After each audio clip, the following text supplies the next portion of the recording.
खुलुमबाय। गोजोन फुंबिलिनि गासैबो बडलेण्ड बुब्लिनि अनसायगिरिफोरखौ बरायग्रोबाय। दिनै 10 डिसेम्बर बुधबारनि फान्जामुथिखौ फरायथिनो लादों आं उदांस्रि मुसाहारिया। फान्जामुथिनि गिबियाव दं मेष राशि। नोंथाङा जोबोद गिदिर गोरोन्थि हाबा मावफ्लांनो हागौ। साजा मोननो गोसोआव गिनाय सोमजिगोन। वृष राशि। गावनि अहंखारावनो गोनांथार मुवा खहा जानो हागौ। गोसो हमथानो नाजानांगोन। मिथुन राशि। फालांगि बिथिङाव खहा गोनां सान जागोन। आखायाव थाखानाय रांखावरिया खहा जानो हागौ।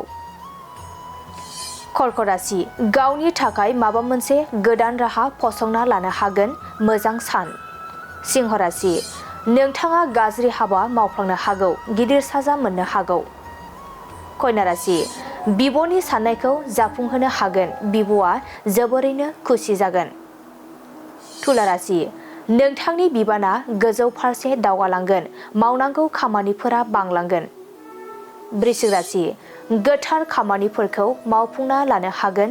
गोसोआव गोजोननाय फैगोन। धनु राशि। जिउनि लानाय थांखियाव जेननांनो हागौ। गोसोखौ बायनाय मोनगोन। मकर राशि। गावनि हास्थायनाय मुवा बेसादखौ मोनफुंनो हागौ। रंजा खुसिजों साना बारलांगोन। कुम्भ राशि। नोंथांनि साननाया फैमाल थांगोन। नखरनि सुबुंनि हेंथा सोमजिनो हागौ। मीन राशि। हरखाब देहाया गाज्रि थासारियाव गोग्लैनो हागौ। गाज्रि सान। दिनै सानसेनि राशि फरायथिनायाबो एसेनोसै। आसा खालामो नोंथांनि दिनैनि साना मोजाङै मोजां थांगोन। बेखौ बडलेण्ड बुब्लि नखरनिफ्राय मिजिंथिबाय। गोजोन्थों।